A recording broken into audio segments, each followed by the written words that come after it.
Bună ziua tuturor și bine v-am găsit la un nou videoclip. Pentru cei care doriți etalările în ceașca de cafea, deja știți că există un alt canal de YouTube pe nume Citire în zațul de cafea, unde găsiți etalări atât generale în zațul de cafea, cât și deja am început să postez zodiile pe luna aprilie. Așa că doritorii de etalări în zatul de cafea, puteți intra pe acel canal de YouTube care se numește Citire în zațul de cafea. Da? Pentru cei care nu știți. Pentru ceilalți, uite că de această dată, la rugămintea voastră, fac această etalare pentru persoanele singure. Când mă refer la persoanele singure, mă refer atât la persoanele care într-adevăr sunt singure, nu au pe nimeni în viața lor, dar mă refer și la acele persoane care sunt singure, dar nu sunt singure, da? Adică pot fi în situații de trio sau pot fi lângă o persoană care nu le bagă în seamă și așa mai departe, da? Deci a fi singur e sub mai multe forme, da? Acum depinde fiecare cum își vede singurătatea sau nu. Dar haideți să vedem. După cum puteți vedea, avem două variante. Varianta numărul 1, Regina, și varianta numărul 2, Victima. O să vă rog să vă alegeți una dintre cele două variante cu care considerați că rezonați cel mai bine sau să le ascultați pe ambele și să luați doar ceea ce vi se potrivește. Este posibil să rezonați cu toată etalarea sau poate să rezonați doar cu o părticică din etalare, pentru că voi sunteți foarte multe persoane și e clar că nu toată lumea are aceeași situație. Sper că v-ați hotărât, iar eu voi începe cu prima variantă. Uite, și cartea, că Regina s-a cam întors, adică Regina nu prea e regină. Ce se întâmplă aici? Hai să vedem pentru persoanele singure care ați ales prima variantă. Hai să vedem pentru persoanele singure care ați ales prima variantă. Îmi place cum a început această etalare. Sper să și continue la fel de bine. Da. Ok, hai să vedem ce vrea să ne spună această etalare pentru voi, pentru persoanele singure. Am spus eu că aici unele persoane sunt singure, dar nu sunt singure, pentru că se pot afla în situații de trio sau sunt căsătorite, dar sunt tot singure, știi? Așa.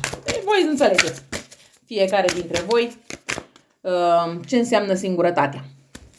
Pentru fiecare dintre voi, pentru că nu toată lumea percepe singurătatea la fel. Poți să fii căsătorit, căsătorită, dar să fii tot singură sau singur, pentru că partenerul sau partenera nu te bagă în seamă. Da? Și să te simți singur sau singură. Bun.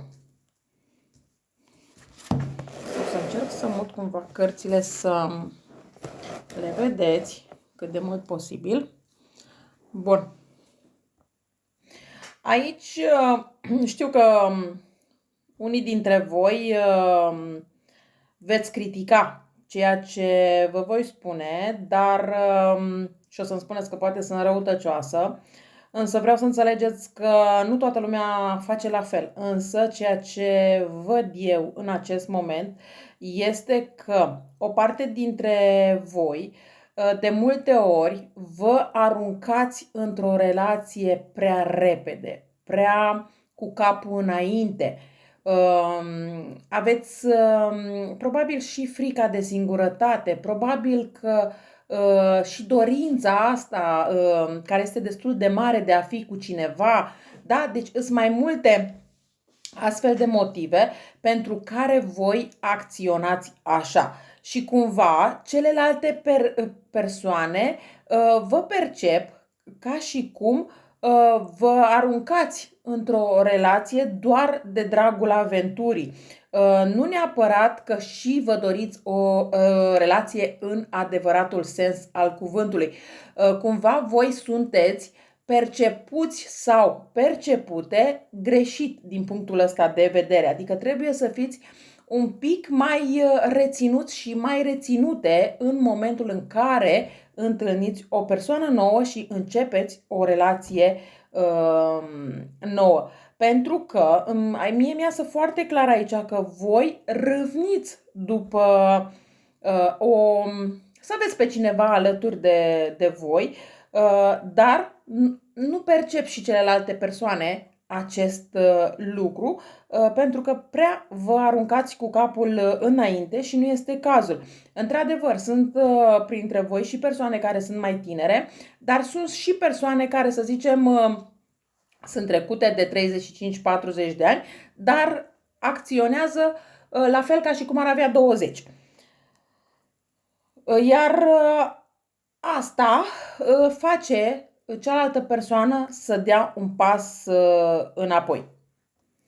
Pe lângă asta, nu știu ce faceți, poate că uneori nu neapărat că aveți acea stare de a vă certa sau că vreți neapărat să vă certați, dar cumva transmiteți prin atitudinea dumneavoastră sau suficient printr-o privire, printr-un gest, ca persoana cealaltă să vă perceapă ca și cum că sunteți în rivalitate și vreți să creați conflicte. Poate nu de puține ori vi s-a spus acest lucru, că voi încercați să creați conflicte, că încercați să vă despărțiți de cealaltă persoană creând un conflict, decât să spuneți persoanei în față ceea ce aveți de spus. Și poate că uneori, fără să vă dați seama, aveți o atitudine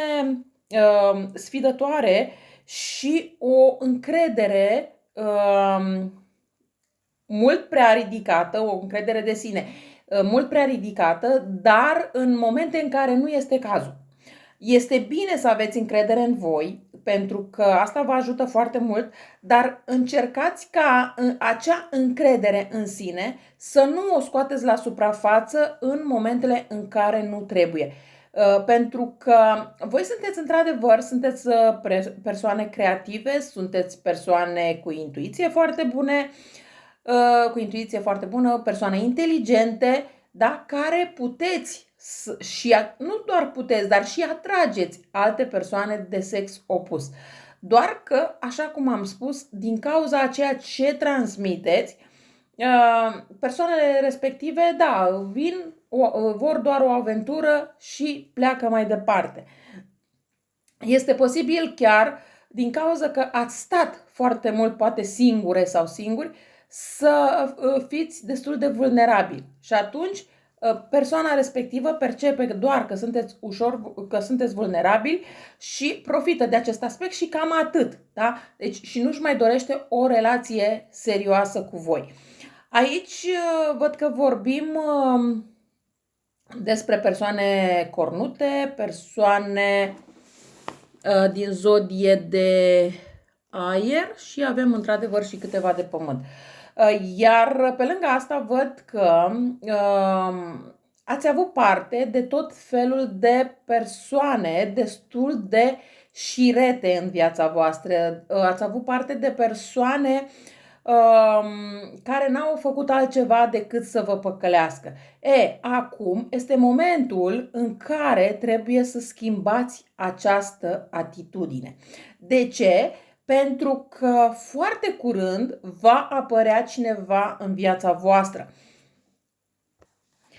Apare o persoană care vede dincolo de cum sunteți voi și vede acest lucru, că, așa cum am zis și mai devreme, că sunteți persoane creative, că sunteți persoane care transmiteți o anumită emoție în ceea ce ține de partea de relație. Dar în același timp aveți grijă acolo unde transmiteți acea parte de aventură, dar nu mă refer la aventură că vă place să explorați, da? Munții. Mă refer la partea de aventură că vă aruncați prea repede și prea cu capul înainte în anumite relații. Este bine ca de această dată să faceți o încercare puțin altfel, da? Decât și să acționați altfel decât ați făcut-o până în acest moment. Această încercare trebuie să vă asumați în mod curajos și încrezător. De ce? Pentru că doar așa veți câștiga și nu doar că veți câștiga, dar veți întâlni persoana potrivită. Poate că nu întotdeauna, de acum încolo, prima persoană este chiar persoana potrivită pentru fiecare dintre voi, dar îmi este foarte clar că apare și persoana potrivită. Dar și voi trebuie să schimbați această atitudine. Aici, cred că, așa cum am spus, unora vi s-a spus să schimbați această atitudine, dar cred că ați luat-o cumva în nume de rău. Ați luat-o cumva ca și cum persoana care v-a spus acest lucru v-a vrut rău. Pe mine nu mă cunoașteți, eu nu vă cunosc pe voi, deci n-am niciun interes să vă spun acest lucru. Schimbați atitudinea, că n-am nimic de câștigat din toată treaba asta. Chiar îmi doresc pe fiecare dintre voi să vă văd fericiți, fericite, pentru că e normal și fiecare persoană merită acest lucru. Însă să știți că nu întotdeauna ține doar de partea cealaltă, mai ține și de voi, da? Cum atrageți cealaltă persoană, da? Bun, dar să trecem mai departe. Aici este bine să, așa cum am zis, să vă gândiți la lucrurile pe care le-am spus, să faceți o introspecție la ceea ce s-a întâmplat până în viața voastră până în acest moment și dacă am dreptate, bine, dacă nu e niciun fel de problemă și nu e cu supărare. Și să căutați, să aveți un moment de liniște, voi cu voi, în care să vă vedeți această atitudine și să constatați voi dacă ați făcut ceva greșit sau nu. Într-adevăr, voi sunteți persoane care puneți suflet. Voi sunteți persoane care dați totul celor din jurul vostru. Însă nu trebuie să faceți acest lucru de la prima întâlnire sau de la a doua întâlnire, da? Încercați întâi să cunoașteți persoana și mai apoi să oferiți. Așteptați întâi ca persoana să vă ofere și dacă persoana face anumiți pași spre voi și dacă vă oferă anumite lucruri, da, atunci în momentul ăla să oferiți și voi.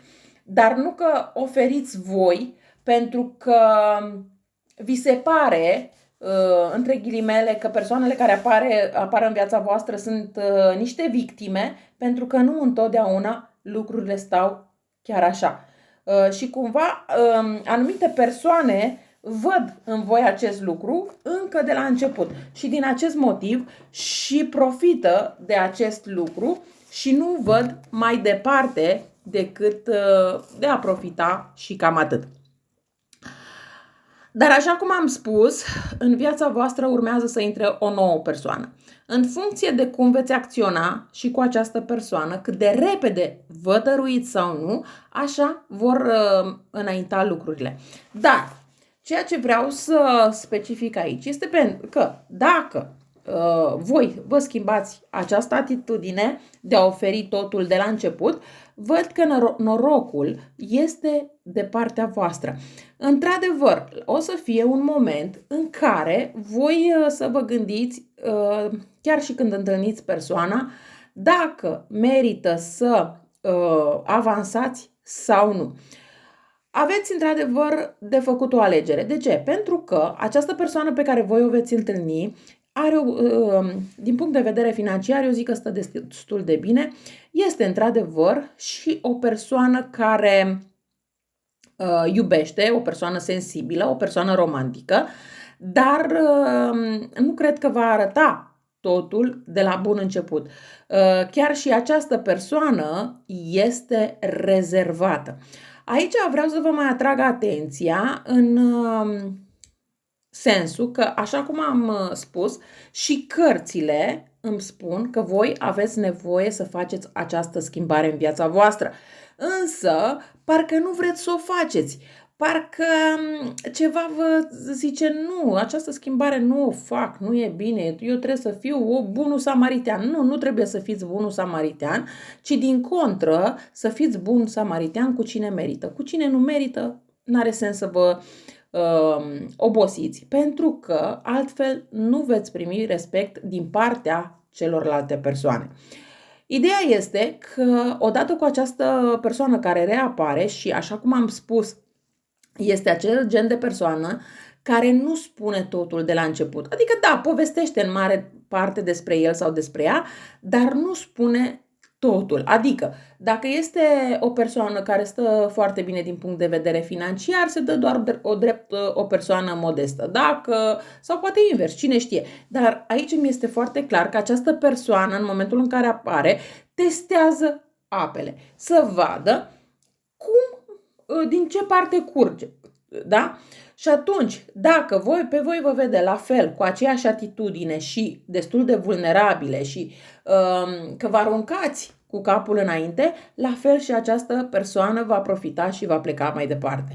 Dacă voi schimbați atitudinea, și această persoană până la urmă spune, da, uite, și eu sunt așa, așa, așa, dar și eu în viața mea am întâlnit astfel de persoane și chiar te testam să vezi dacă ești la fel sau nu. Da? Deci această persoană vine și ea la rândul ei cu un test, nu doar voi. Cumva fiecare face la celălalt un test și în funcție de fiecare cum picați testul, așa mergeți mai departe. Dar ideea este că această persoană la un moment dat vă va și spune în față, uite, eu sunt așa, așa, așa, așa, dacă mă accepți așa bine, dacă nu, nu. Iar voi să nu știți ce vreți. De ce? Pentru că această situație pe care vă descrie această persoană, cumva vă lasă uimite, șocate, dar nu într-un sens negativ, ci într-un sens pozitiv.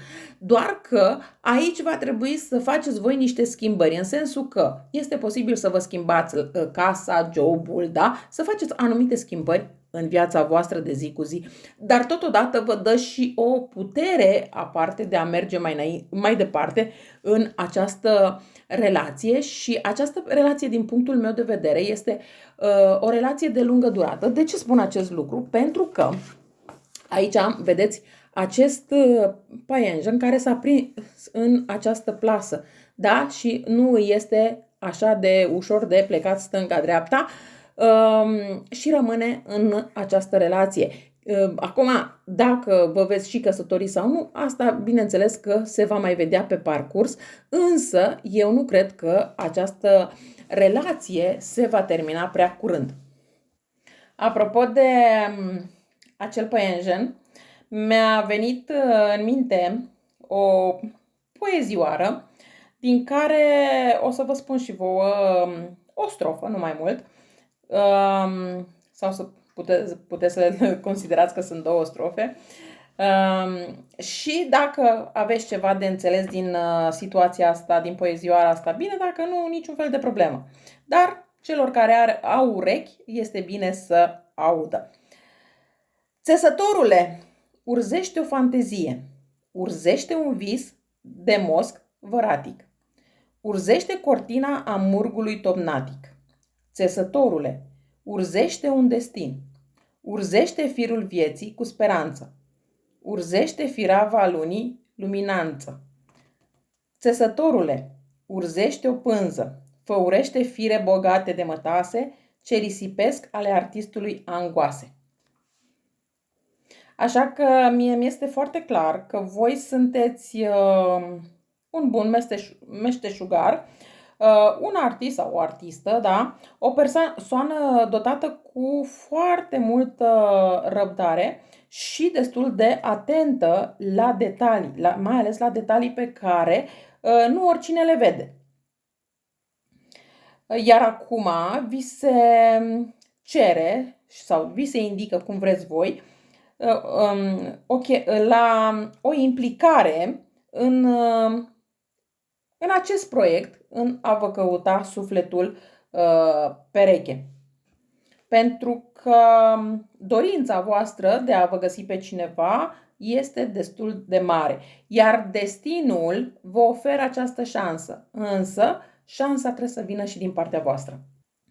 Aici văd că lucrurile merg într-o direcție bună și nu cred că întâmplător a ieșit această variantă regină. De ce? Pentru că după ce veți cunoaște această persoană care urmează să intre în viața voastră, vă veți simți ca o adevărată regină. Dar încercați să faceți schimbările pe care vi le-am spus, pentru că așa cum voi vă doriți și ați avut parte de tot felul de persoane în viața voastră, așa și această persoană își dorește o persoană de încredere, dar bineînțeles că până să câștige încrederea o supune la diverse teste. Deci aici aveți, dacă mă întrebați cam în cât timp apare această persoană în viața voastră, să știți că asta depinde doar de energia voastră, dar cel mai scurt timp este astăzi când vedeți acest videoclip sau mâine, la o zi după ce vedeți acest videoclip, da? Dar poate să fie vorba de o săptămână, o lună sau un an. Depinde de voi cât vreți sau cum vreți să schimbați această energie de a vă arunca cu capul înainte. Cât de repede schimbați acest lucru. Dacă îl schimbați repede, persoana apare repede. Dacă nu, da? Sau chiar dacă doar spuneți, gata, de astăzi încerc să schimb și persoana apare, dar faceți la fel, asta nu înseamnă că ați schimbat. Da? Deci un pic de atenție din punctul ăsta de vedere. Puteți rămâne sau nu cu această persoană, depinde doar de atitudinea voastră. Bun. Știu, v-am spus, știu că vă supărați și spuneți că greșesc și că mă iau de voi, că sunt mai rea, dar așa sunt eu. Ok, ca un spirit de glumă. Bun. Cam astea au fost informațiile pentru cei de la varianta numărul 1 și vom trece și la varianta numărul 2, la cartea cu victimă. Hai să vedem. Pentru persoanele singure, varianta numărul 2, care este situația și ce ne pot spune. Hai să vedem.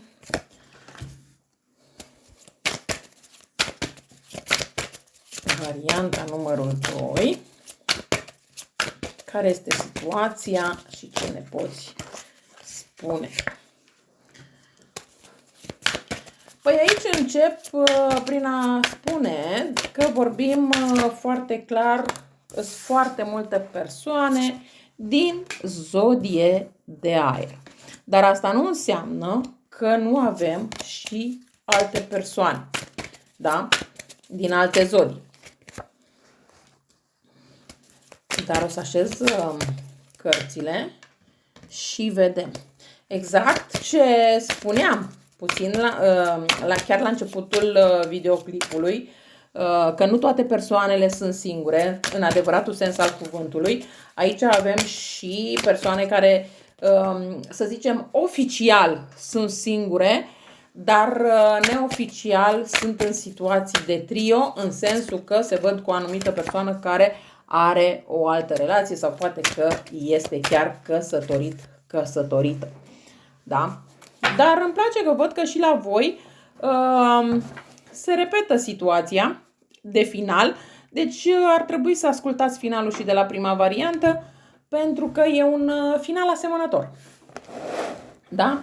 Dar nu vă mai spun și vouă poezioara care am spus-o și la varianta numărul 1, dați puțin înapoi și ascultați acolo finalul. Este bine înainte să mergeți mai departe cu această etalare, să ascultați întâi finalul, după care să reveniți la această etalare. Sau după ce terminați finalul aici, să-l ascultați și pe celălalt. Da, voi văd că aveți posibilitatea de a asculta două finaluri. Două finaluri care se pot termina frumos, doar că depinde doar de voi, în acest caz. Aici, la voi, este bine că sunteți persoane care încercați să căutați un echilibru în tot ceea ce faceți. chiar și atunci când aveți discuții cu alte persoane, dar la fel încercați să păstrați un echilibru. Însă puțină atenție aici, pentru că acest echilibru pe care voi încercați să-l aveți, să nu cumva să treacă la o altă extremă, în sensul că, da, voi încercați să păstrați acest echilibru, dar nu vă dați voie să vedeți dincolo de echilibru care există. De ce spun acest lucru? Pentru că, așa cum am spus, aici vorbim inclusiv despre persoane care sunt singure, dar nu sunt singure. În sensul că sunt singure, dar se văd din când în când cu o altă persoană care este într-o altă relație. Sau poate că s-au despărțit de curând de o astfel de persoană. Și încearcă să păstreze un echilibru, încercați, da? Să mergeți mai departe, însă ce să vezi? Parcă această persoană vă trage înapoi.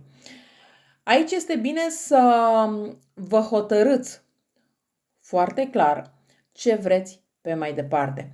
Pentru că această persoană cu care voi vă vedeți, acum nu zic că toți sau toate sunteți în aceeași situație, însă mă refer la cele care sunt, da? După care voi reveni la cine nu este într-o altă situație de această natură. Bun. Este bine să vă gândiți, totuși, încotro vă îndreptați. Aici la voi, dacă v-ați despărțit de această persoană de 4 zile sau urmează peste 4 zile să vă despărțiți de această persoană, să știți că poate să fie, acum este momentul să fie un final. Dacă într-adevăr vă doriți cu ardoare acest final, pentru că această persoană după care voi râvniți nu o să se întoarcă din drum, nu o să vină la voi lăsându-și cealaltă persoană. Adică o să facă la fel ca și până acum. Din ceea ce văd eu aici, cealaltă persoană nu a făcut altceva decât să se țină agățat sau agățată de voi pentru a-i fi mai bine. Dar nimic în rest. Nu cred că această persoană are foarte multe sentimente pentru voi. Este genul de persoană care vorbește foarte mult, dar face prea puțin. Și cred că voi știți lucrurile astea deja. Nu este nevoie să le mai repet eu.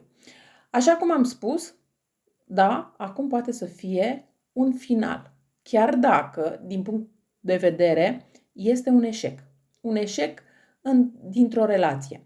Nu ar trebui să vedeți această situație ca pe un eșec, ci ar trebui să o vedeți ca pe o lecție de viață, ca pe o lecție de relație și cum să mergeți mai departe și dacă veți mai întâlni astfel de persoane, să știți cum gândesc astfel de persoane și ce vor de fapt astfel de persoane și să nu mai intrați într-o astfel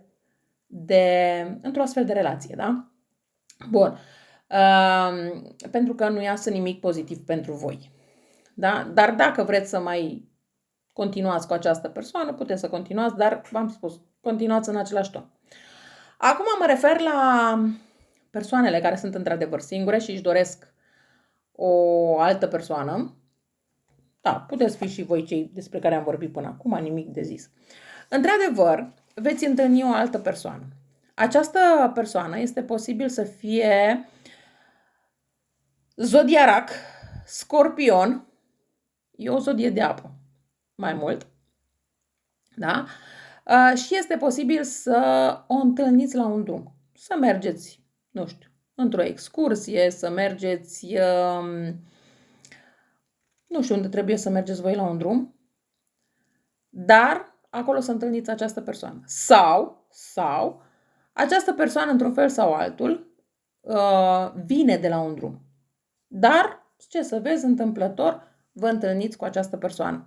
Nu este o persoană din, chiar dacă, să zicem, vroiam să spun că nu este o persoană din localitatea dumneavoastră, dar chiar dacă ar fi din localitatea dumneavoastră, este o persoană care poate muncește într-o altă țară, poate într-un alt județ, undeva la distanță. și acum poate vine în concediu sau nu știu, ceva de această natură. Și întâmplător, ce să vezi, vă întâlniți. Sau se poate întâmpla ca, nu știu, poate vorbiți cu această persoană, o veți întâlni pe rețelele de socializare. Și ce să vezi că vă și întâlniți față în față, da? Că vine la voi.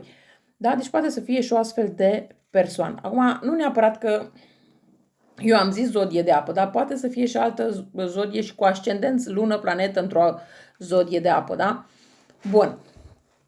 Ideea este că nu prea o să vă convină vouă acest aspect de la această persoană, faptul că e la distanță de voi, faptul că vă vedeți destul de rar și așa mai departe. Și la început nu cred că veți pune foarte multe baze în relația asta. Sau chiar dacă veți pune anumite baze, le veți gândi, nu cred că există șanse. Este bine să vă acordați această șansă pentru că lucrurile treptat se vor rezolva. Lucrurile treptat se vor aranja de la sine. Nu vă luați de distanță, nu puneți motivul distanța. Că și dacă omul e lângă voi și nu vă înțelegeți cu el, nu vă înțelegeți. Nu e problema de distanță. E adevărat că se spune ochii care nu se văd se uită. Dar acum există tehnologie, vă puteți vedea pe cameră, puteți să vorbiți la telefon, da, există multe variante și nu se mai pune problema, ochii care nu se văd se uită. Ochii se pot uita și dacă sunteți în aceeași localitate. Depinde de cum gestionați voi situația, depinde de chimia dintre voi și de înțelegerea dintre voi doi și cum privește fiecare dintre voi partea de respect. Dar îmi este foarte clar că da, aveți o șansă cu această persoană. Posibil ca această persoană să aibă inițiala S sau să fie, poate are ceva cu zodia Săgetător sau Săgetător, Scorpion, da, că e cu S. Sau poate, cine știe, stă pe o stradă cu S, într-o țară cu S, într-un oraș cu S, da? Deci poate să fie orice de această natură. Ideea este că la început veți vedea cumva, nu știu de ce, dar veți avea tendința să vedeți doar partea negativă. Veți avea tendința să vedeți doar ceea ce nu este pozitiv pentru voi. Însă mai apoi lucrurile, așa cum am spus, se pot schimba. Doar că puțină atenție aici. De ce? Pentru că în momentul în care această persoană cu care vă vedeți din când în când află despre această nouă persoană, revine și își bagă codița și vă strică situația. Vă strică relația dacă voi nu sunteți cu capul pe umeri. De ce? Pentru că la un moment veți avea de ales între aceste două persoane și nu veți ști pe care să o alegeți. Atenție să faceți alegerea potrivită pentru voi. Eu nu zic nici să alegeți o persoană, nici să alegeți altă persoană. Eu doar vă sfătuiesc să puneți în balanță dacă merită să continuați relația cu această persoană care vine la voi doar din când în când, care doar se agață de voi, sau să mergeți înainte cu această persoană cu care puteți să vă creați un viitor, cu care puteți avea o stabilitate, alături de care puteți să fiți și să fie alături de voi, da? Dacă totuși excludem prima variantă pe care am spus-o eu în sensul că vă vedeți din când în când cu cineva, tot veți avea de ales între două persoane, pentru că veți întâlni două persoane diferite. O persoană de la distanță și o persoană care să fie aproape de voi. Și nu veți ști la fel pe care să o alegeți, pentru că te gândești, persoana respectivă e la distanță, mă văd cu el sau cu ea foarte rar, pe când această persoană o am aproape. Da, din punctul ăsta de vedere, al distanței, dar trebuie să luați în calcul și alți factori, nu doar partea ce ține de distanță. Pentru că dacă vă gândiți doar la distanță, s-ar putea să pierdeți. Da? Deci mare, mare atenție atunci când aveți de făcut o alegere. Dacă vreți să vă descriu persoana, haideți să vedem cele două persoane, pentru că la prima variantă n-am făcut descrierea persoanei atât de mult, dar la voi uite că fac descrierea primei persoane.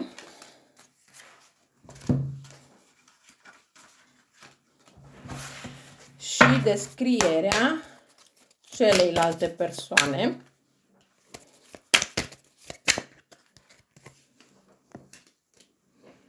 Bun. Eu vă spun un lucru.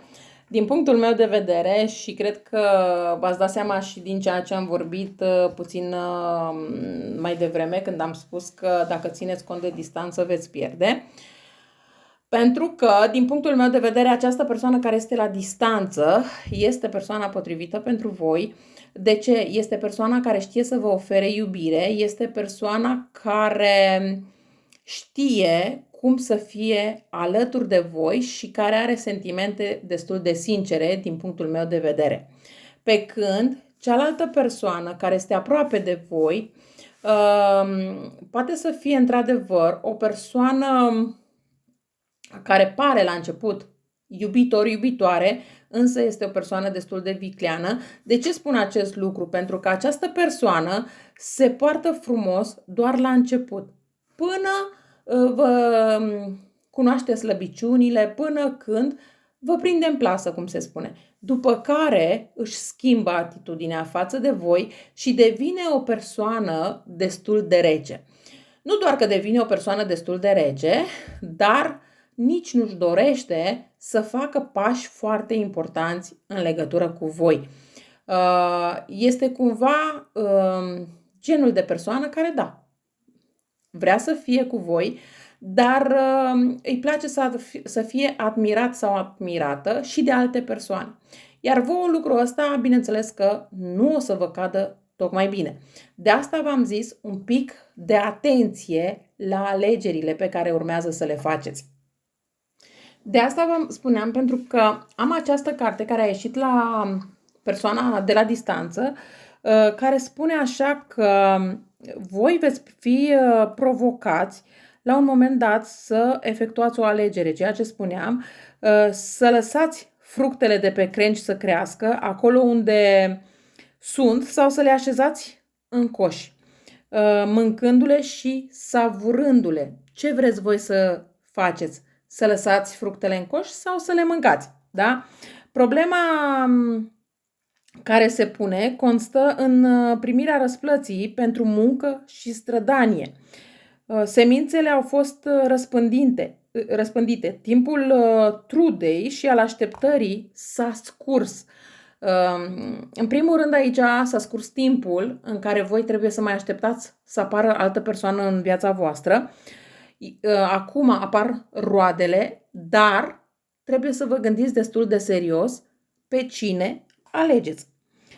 Acum este clipa evaluării, un moment calm de luare în considerare și a opțiunilor, da? Și a posibilităților, am început să mă bâlbâi, mă scuzați, și a posibilelor abordări, da? E adevărat că poate această persoană care este în acest moment la distanță, poate că e vorba de un fost, o fostă, sau poate că de o persoană pe care o cunoașteți de foarte mult timp. Ați așteptat această persoană foarte multă vreme, nu ați crezut că se mai întoarce, însă uite că se întoarce. Iar acum acest moment de așteptare al acestei persoane a luat sfârșit și chiar este persoana care vi se recomandă să mergeți, cu care vi se recomandă să mergeți înainte. Dar bineînțeles că alegerea o veți face tot voi. Așteptarea este una grea, într-adevăr, însă atunci când se întâmplă rezultatul, parcă nici nu mai contează cât ai așteptat. Și voi asta trebuie să gândiți rezultatul, să gândiți acel moment, să vizualizați acel moment în care vedeți această persoană. Și în care vă întâlniți cu această persoană și să vizualizați cum este întâlnirea și așa mai departe și atunci lucrurile se vor întâmpla din ce în ce mai repede.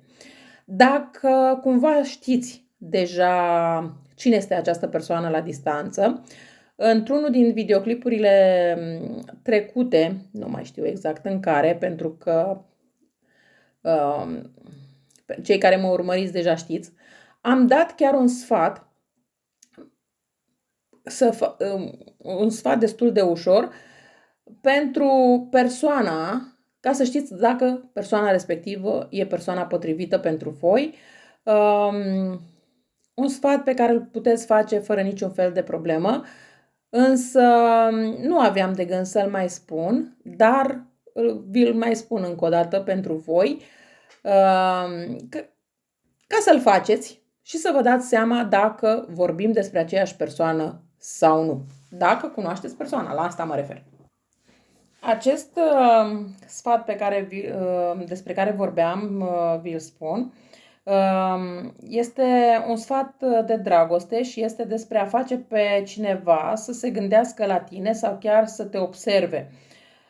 De asta spuneam că este foarte important dacă voi cunoașteți persoana.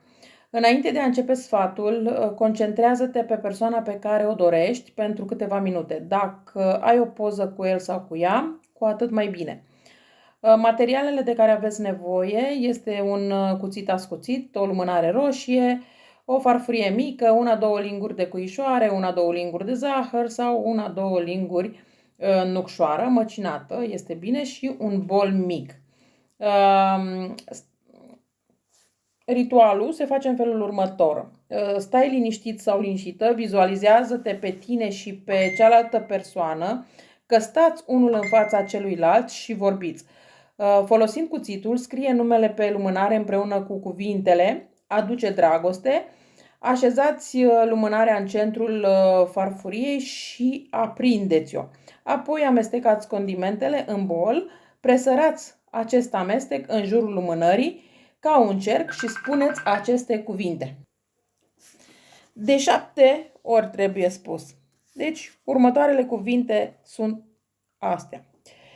În mintea ta mă vei vedea numai pe mine. Dacă iubirea trebuie să existe, voința ta va fi liberă. Da? Deci asta trebuie spusă de 7 ori. Observați-vă plină sau plin de lumină roșie în timp ce spuneți aceste cuvinte și fiind iubit sau iubită de cealaltă persoană. Lasă lumânarea să se topească. Dacă persoana este dragostea ta adevărată, te va contacta într-o săptămână de la ziua în care ai făcut sfatul. Dacă nu te contactează, înseamnă că persoana nu este pentru tine. După ce ați spus fraza, trebuie să spuneți așa să fie, amin. Eu o să vă mai spun încă o dată fraza ca să o aveți. În mintea ta mă vei vedea numai pe mine. Dacă iubirea trebuie să existe, voința ta va fi liberă. Așa să fie. Amin. Sper că v-a plăcut și această etalare pentru cei singuri. Eu vă doresc numai bine și să auzim doar vești bune. La revedere!